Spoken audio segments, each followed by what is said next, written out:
नाज़रीन, आज की वीडियो बहुत ख़ास है। इस मुख्तसर वीडियो के अंदर मैं आपको मर्दाना ताकत को बढ़ाने के लिए एक आसान, सादा और बहुत सस्ता घरेलू टोटका बताऊंगी। आप इसे ज़रूर ट्राई कीजिएगा। इंशाल्लाह आपकी मर्दाना ताकत कई गुना तक बढ़ जाएगी। अक्सर लोग अपनी मर्दाना ताकत की कमी से बहुत परेशान रहते हैं। यही परेशानी उनके लिए और मुश्किलात खड़ी कर देती है, क्योंकि परेशानी और गम मर्दाना ताकत को और सलाहियत को बहुत कम कर देता है। इसके लिए आप परेशान मत हों। आप आज के मेरे इस बताए हुए तरीके पर अमल करें। इंशाल्लाह आपको बहुत ज़्यादा फ़ायदा होगा। आपने करना यह है कि आपने 5 अदद खजूरें लेनी है। 1 गिलास आपने दूध का लेना है और आधी चम्मच आपने पिसी हुई दालचीनी का लेना है।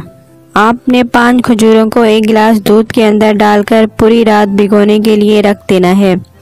सुबह को उठ के आपने इस दूध को अच्छी तरह से गर्म करना है। जब दूध खूब अच्छी तरह से गर्म हो जाए और पकने लगे तो फिर आपने इस दूध के अंदर आधी चम्मच दालचीनी की डाल देनी है। अगर आप चाहें तो दूध को ठंडा करने के बाद आप इसके अंदर चीनी या शहद भी डाल सकते हैं, मगर अगर शुगर है तो फिर आपने चीनी या शहद का इस्तेमाल हरगिज़ नहीं करना। आप रोज़ाना सुबह निहार मुँह ये दूध पी लिया करें और इस दूध के पीने के 1 घंटे बाद नाश्ता करें।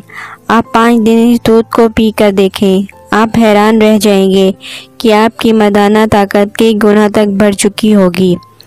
वीडियो अच्छी लगी हो तो लाइक और शेयर